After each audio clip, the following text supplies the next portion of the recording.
Hi, I'm Femi Oke and you're in the stream. Today, in Canada, a community and a way of life contaminated by mercury. We look at one First Nation's decades-long struggle with mercury poisoning.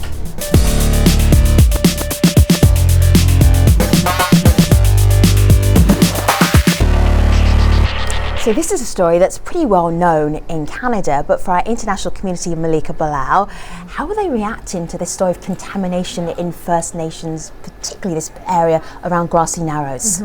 Well, some people are actually using the term environmental racism. So I'll share one of the tweets. This is from Oasis, and this is her take on it.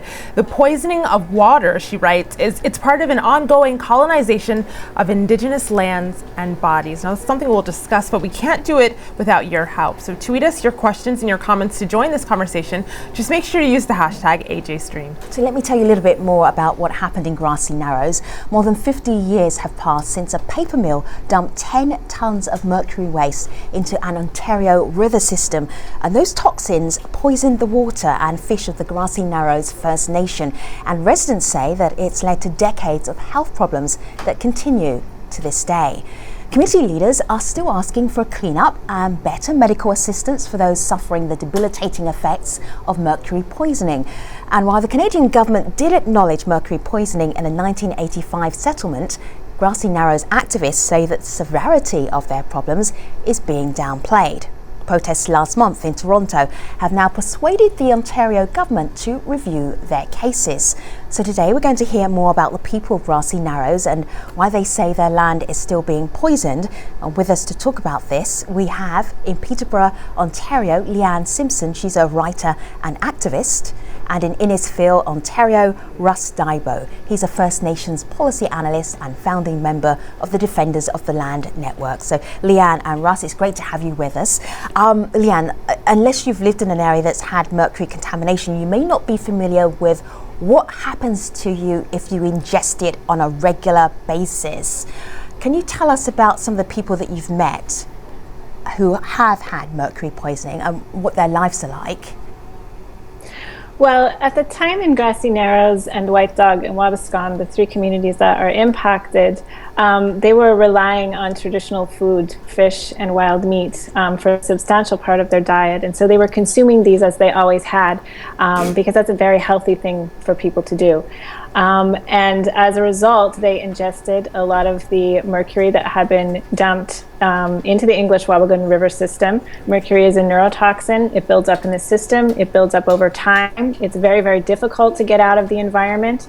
It moves from the aquatic systems to the land as you've got animals and people eating fish and things that come from the water, and it's very debilitating. So the situation in Grassy Narrows is one in which a lot of the elders and the older people are dealing with the very negative and debilitating impacts of mercury poisoning. You've got a lot of concern around women of childbearing years, people who are breastfeeding, people who are giving birth, and you've got really a lot of concern around birth defects and childhood cancers. So there's a lot of physical impacts. There's also social and cultural impacts of mercury. The Disability Board tends to really focus on individual impacts and physical health. So Leanne, impacts. I'm going to slow you down just a little bit, because first of all, I want to get a sense of what it is that mercury does to my body, and then I'll ask you about the Disability Board, because that's jumping ahead a little bit, and I know you'd love to explain that to us as well.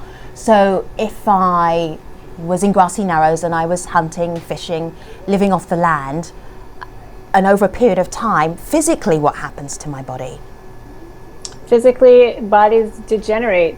There's problems with balance. There's problems with weakened immune systems. There's a whole host of medical issues. Sure. That I wish Judy and Steve were here to speak to. And Judy and Steve are some of the people who live in Grassy Narrows who also team up with you and are activists as well in this area. Malika? Well, you know, Leanne mentioned the effects that this is having on younger generations we're seeing today as well. Gopi writes in, picking up on that on Twitter, it's heartbreaking to see a new generation of Indigenous children suffering health issues because of mercury poisoning that happened decades ago. Now, Leanne, there's also this tweet here from Kim, who is not of the First Tribes Nation, but is a supporter of these actions. And she writes, "It is 500 kilometers to Thunder Bay for treatment. Some people go twice per week. This is government oppression." So can you explain to us what she means by that? Is there a treatment available for people suffering from this in their homeland? Grassy Narrows is isolated from major medical centers, and so people from Grassy Narrows, if they are in need of specific treatment and hospitalization, they need to go to either Winnipeg or Thunder Bay. So they need to travel an extensive distance outside of their community. I'm also joined here by Steve Fobister, and Steve is the former chief of Grassy Narrows First Nation. Steve, when we look at a lot of the activism that's been happening around Grassy Narrows, you are right there front and centre. When we talk about what it's like to live on land that's poisoned and contaminated, can you give our international audience a sense of how that is and how daily life goes on? Well, I think we're always been the people of the land.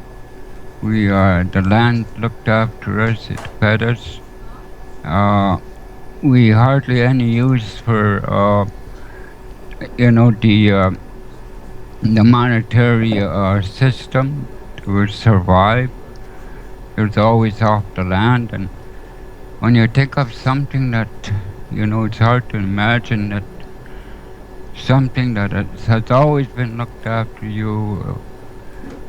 Has turned against you, but however, those are the demons from another source that came and destroyed and wiped away our way of life. That's pretty much the reality of it. So Steve, people will see that your speech is quite slow and you're not very well today, so we really appreciate you joining us on the programme. And this is because you are suffering from mercury contamination. Can you tell us what that actually means for your life? Well, it's very, it's very hard to find comfort zone. Within the last few days I was pretty much in pain, and I have to take a lot of pain pills in order to subdue, the pains that I have in my body, the seizures, and it gets to wear you down to a point to, you're no good for the day, and very depressing, and it's something that you only wish an end would come. Steve, I also want to reiterate and thanking you for telling your story. And we have a comment here on Twitter from Carolyn. She says, dozens of residents diagnosed with mercury poisoning were not acknowledged by the Mercury Disability Board. So when you first started noticing symptoms and you brought them up to hospital officials and other officials, what were you told? Well, when I first went in and back in the 70s, the doctor, the neurologist, supposedly just gave me a few taps in my knees, and 5 minutes it was over. Then I was ineligible, under the mercury disability, monies. And then again, I went in the 90s, and it took 4 hours for me to be diagnosed with another illness called ALS. But these are the things that, they'll never diagnose you with mercury, poisoning, because it's just, the Mercury Disability Board is not designed to compensate mercury poisoning, but rather symptoms of another kind which they will associate it with either. Right. So Steve, this mercury Disability Board was set up after a settlement was actually made. I want you to have a look at something here. This is from Erica Meeks. She's the Aboriginal Affairs and Northern Development for Canada, and she says, in total, our government has contributed more than $9 million in compensation to Grassy Narrows and Wabaseemoong First Nations affected by mercury contamination for economic and social development initiatives. So this was back in the 1980s. You are getting some money, and some other residents from Grassy Narrows are getting some money. Why is this not enough? Well, when you think about it, the damages that have been occurred, not just the the health problems associated with. So we'll get Steve back on the line in just a moment. He's just frozen there on Skype, but there's something I don't quite understand, Russ. Grassy Narrows owns their land.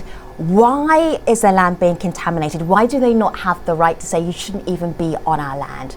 Why does that even happen? Well, under Canadian law, the Grassy Narrows was part of Treaty 3 with the Ojibwe Nation, where they under the terms of the treaty, surrendered the land to the Crown according to Canadian law.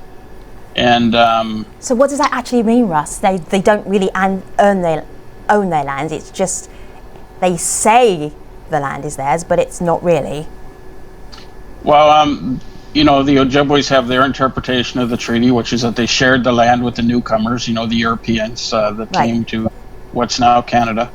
But under Canadian law, the courts have interpreted just recently a court case at the Supreme Court of Canada level saying that Treaty 3, Grassy Narrows, surrendered their land to the Crown, to the Government of Canada and Ontario.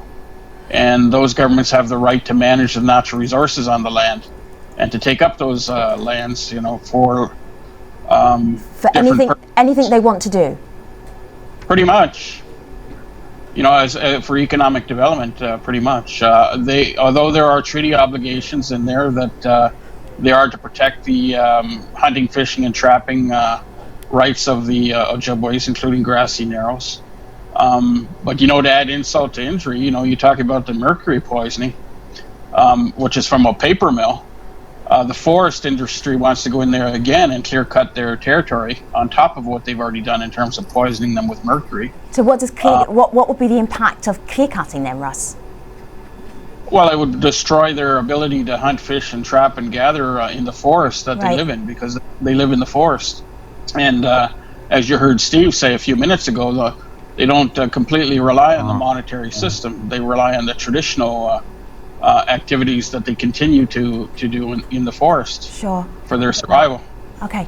All right, Malika. Well, Femi, Russ mentioned the clear cutting that's happening. Our community also picked up on that. And it leads them to the question, why is this still happening? Why is the land still being contaminated, as you asked, Femi? So, Leanne, there's a video comment from someone on that. Have a listen to this. They also need access to great healthcare in the region. Many of them are traveling for hours to other cities and large districts in order to get suitable care. They need an environmental standards center in Grassy Narrows to monitor that there's not more pollution happening. And it would be wonderful if the water could be cleaned up so that the people of Grassy Narrows could fish and can hunt wild meat like they've done for generations and not be hurting their families. So, Leanne, is there a standard center to make sure that more pollution is not happening, and is cleanup happening? Well, I think we have to take a step back here and look at the ongoing colonialism that Grassy Narrows and that every other Indigenous community in Canada is subjected to. And so Russ talked about Treaty 3. The Anishinaabeg negotiators on behalf of the people of Grassy Narrows tried very, very hard to negotiate an agreement, a political agreement, and a relationship where their way of land and where their homeland would be protected. And the Canadian government has consistently set that aside and seen that treaty as a bill of sale. And so there have been millions of dollars in natural resources that have been taken out of their territory without their consent and without their permission. This community has been relocated to facilitate hydroelectric development, which flooded a lot of lands and introduced a bunch of methyl mercury into their water system. system. Then they have the point source contamination. Then they've got this ongoing clear cutting and spraying from the forest industry. They've also got pulp mill effluent still coursing through their veins. So there has been a very strategic and ongoing plan on the part of the Canadian government, which included residential schools, which included the Indian Act. Okay, so residential schools, everybody in Canada understands the residential schools, but residential schools, Leanne, just in a sentence, are what? Our children were taken away from us and placed into state-run schools as a mechanism for assimilating them into Canadian society. All right. So you're saying, in short, that this is deliberate by the Canadian government, that this community, this First Nation tribe, is under attack by the Canadian government. Is that what you're saying? I think that Indigenous people in our communities in general for several hundred years now have been under attack because we have very, very strong connections to the land. Right. I think we signed treaties to try to protect our families and our relationship to that land. And I think that there's a lot of ways forward in terms of building just and respectful and healthy relationships between Canada and First Nations people. But I think that we have to come to terms with the past and sort of this ongoing relationship that isn't based on respect or justice. I want to share with our audience a little clip from David Zimmer. He's Ontario's Minister of Aboriginal Affairs. This was back on July the 29th. Have a listen to what he had to say about the contamination in Grassy Narrows. I want to begin by acknowledging the profound suffering of the people of Grassy Narrows First Nation, including and in particular Steve Fulbister and other members of his family, and indeed everyone else who has suffered as a result of mercury contamination. And I think Ontarians, First Nation members, and indeed all Canadians, whether they're at the provincial level or the federal level, feel in their hearts that something has to be done about this. See, Steve, I hear the sincerity. I'm thinking I'm hearing the sincerity in David Zimmer's voice. He even tweeted out a picture with you standing by him at that actual conference. What did he say to you? Are you encouraged by that meeting? Well, I think, when I went on a hunger strike, I had anticipated that, it was going to take a little longer. It sure ended like in 4 days. And in fact, before I even left here, I had calls from his office, kind of worried about my health and what I was attempting to do. So Steve, I'm just showing a little picture here of where you say words don't mean anything anymore, direct action is all I have left. So you stopped eating for how long to draw attention to what was happening in Grassy Narrows? Well, it's been a long time, I'm not compelled at all until I see the results of their promises. And, we've been at this for the last 50 years, and the Ontario government and the federal government have been very naive in terms of trying to deal with the issue of mercury poisoning. Right. They're much worried about their precedent and rather than the health of the people in our community. Okay. Russ, we have a comment here from Nufio, and it's something that other people are also asking. Several people have asked this. Nufio says relocating the inhabitants of that land is the safest way of dealing with the environmental crisis. Russ, is that an idea that's even been floated? Is that legally something that could happen? And would that be acceptable to people to move off their ancestral lands?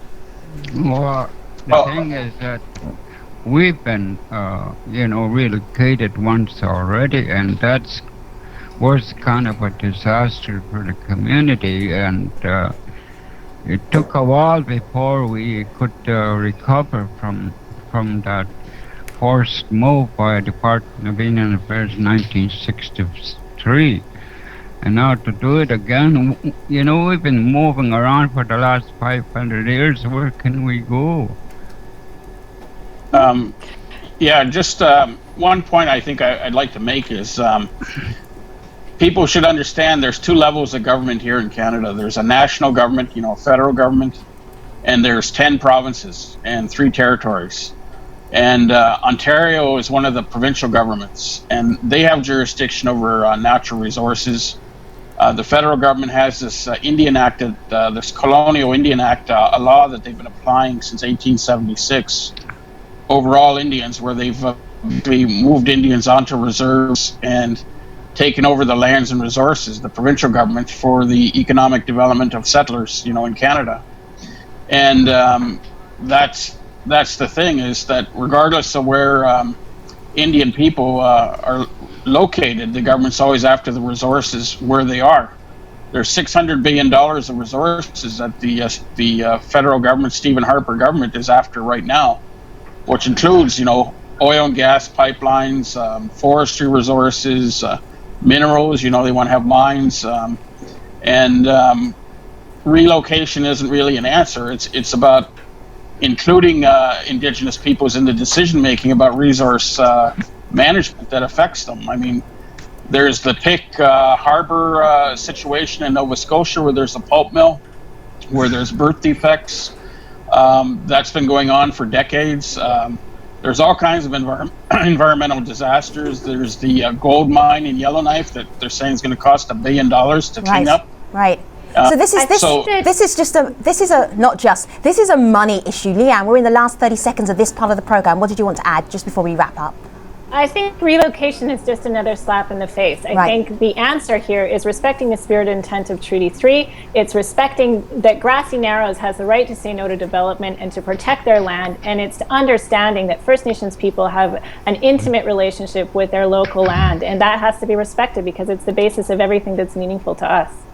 As Leanne Simpson, she's a writer and activist. We also have Russ Dybo, he's the First Nations policy analyst, and also Steve Fobister, he's a former chief of Grassy Narrows First Nation. We're taking all of these guests to our post show. I know you have questions for them, #AJStream. But right now, let's find out what else Malika is looking at for the stories that we're following on the stream.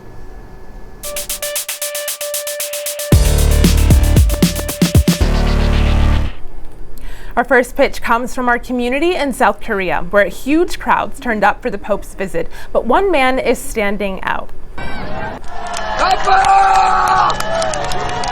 Pope Francis met a man whose daughter drowned in April's Sewol ferry disaster. Kim Young-oh has been on hunger strike for more than a month to demand justice. Well, Kim and other families are calling for Parliament to launch an independent investigation into the sinking, which left 304 dead. Next, we head to Ferguson, Missouri, where social media is putting a spotlight on law enforcement. Have a look at this. Get the f***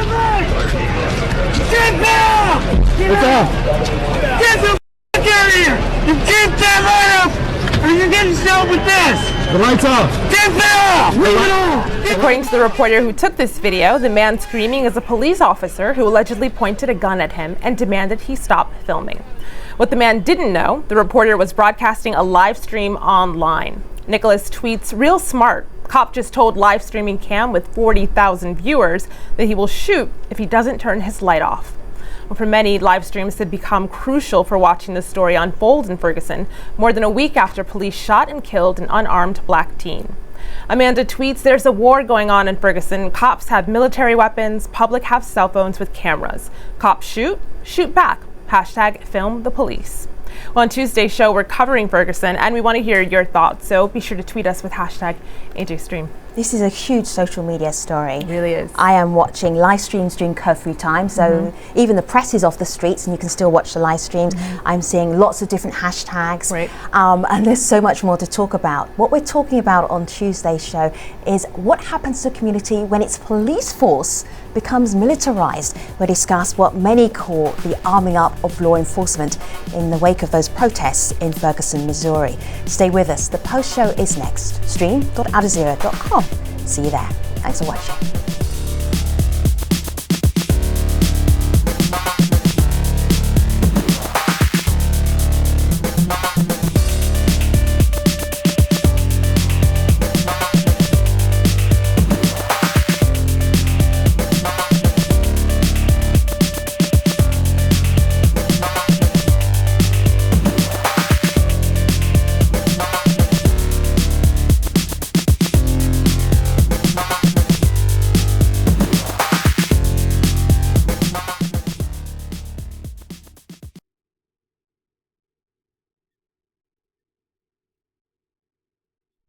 Welcome back. We're talking about mercury poisoning and the Grassy Narrows First Nation. Let's get right back to the conversation. Just as we were talking about, maybe if Grassy Narrows is contaminated to such an extent, could a solution be moving the community? I guess gave a lot of pushback to that. We also got another tweet in right off the back of that. And what did that tweet say? Right, it's interesting because it's a conversation. So the first tweet said, why don't you relocate? Sure. Tanya has an answer on Twitter. She says, relocation is not a viable answer. Imagine asking all of Toronto to relocate because of an oil spill in Lake Ontario, and she uses hashtag free Grassy.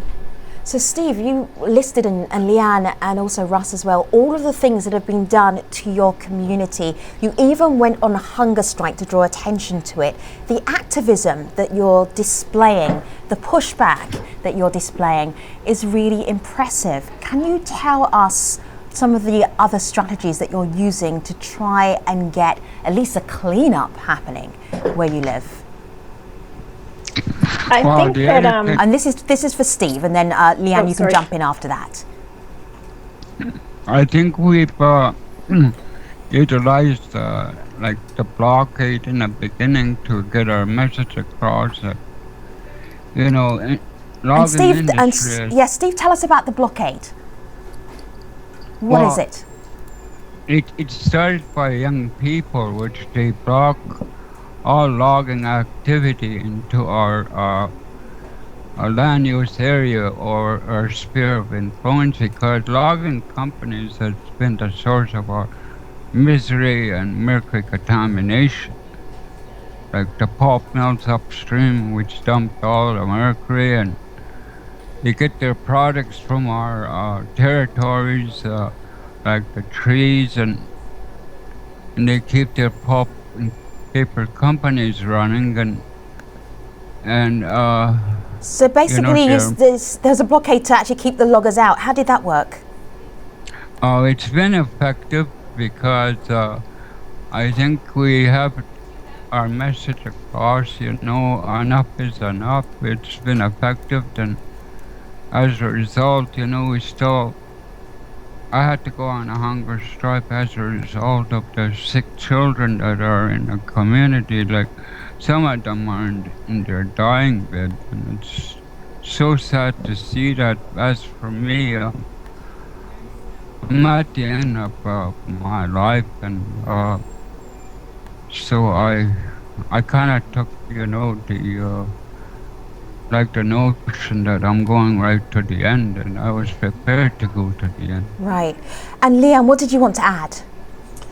I want to add that I think that so often the people of Grassy Narrows are portrayed in the media as victims, but they have done so much work over the past 50 years in terms of advocating for themselves and advocating for their children and their grandchildren. They've been to the Supreme Court of Canada. They've developed all kinds of relationships with international activists. They've done workshops. They've invited people to their community to see firsthand the impact of contamination. They've protested. They've got the largest running blockade in Canadian history in terms of logging. They've been to the Permanent Forum on Indigenous issues at the United Nations. They've done media. It's just ongoing. I have so much respect for the energy and the persistence that this community has put into this issue and advocating for their grandchildren and for their land. And I think that Canadians and Americans and everyone in the world needs to ask themselves what has gone on that would push someone like Steve Fobister to the point of going on a hunger strike in order to bring attention to these issues.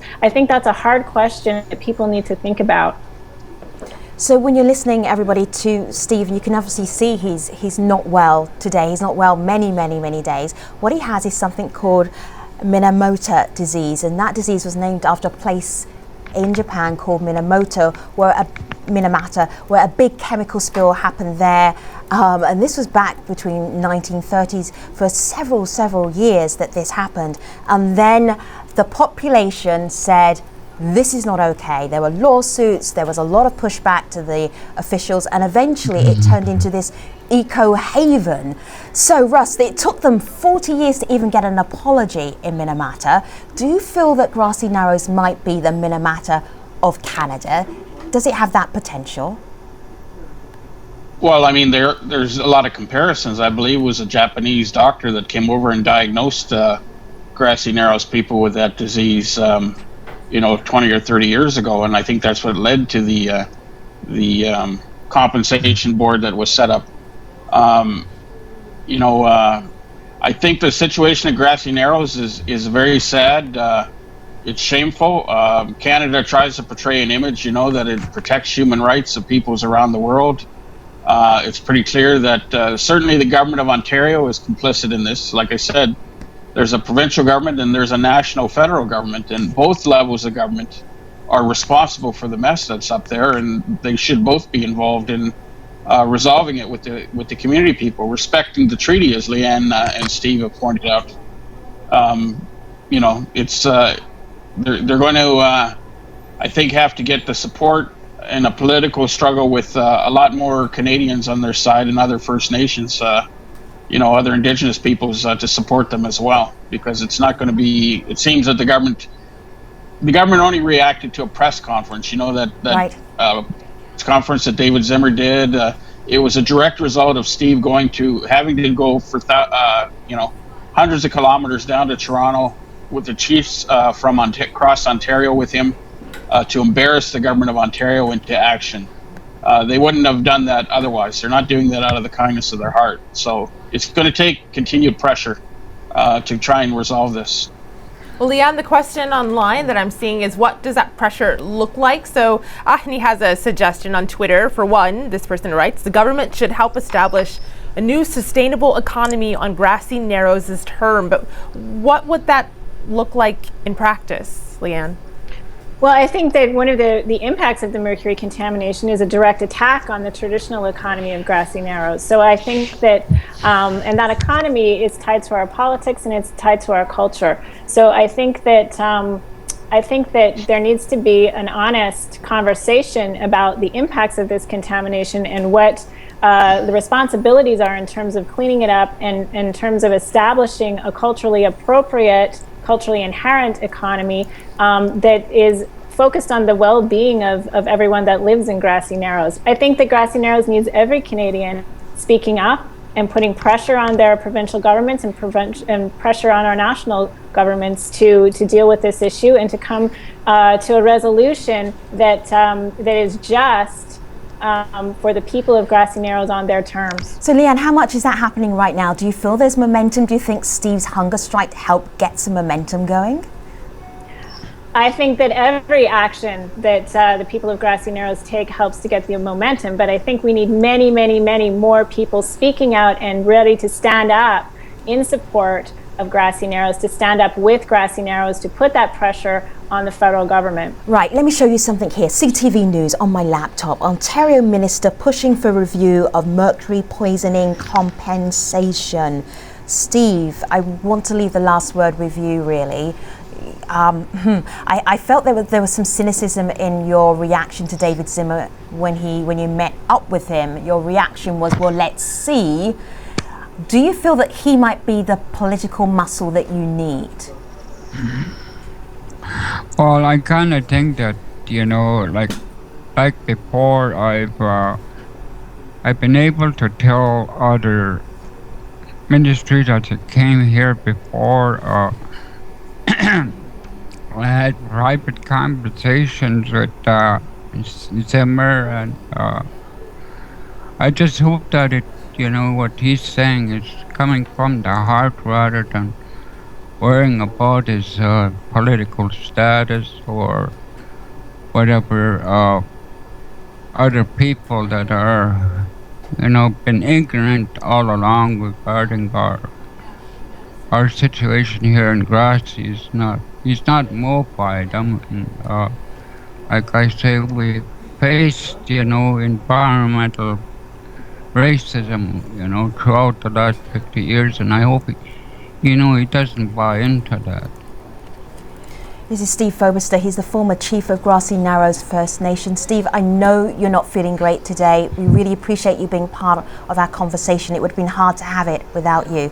Also, thank you to Leanne Simpson. She's a writer and activist. And Russ Daibo. He's a First Nations policy analyst. This conversation will continue online. #AJStream. On the next show, Amid protests in Ferguson, Missouri, we discuss what many call the militarization of US law enforcement. We'll be doing that conversation on the next AJ stream. See you there.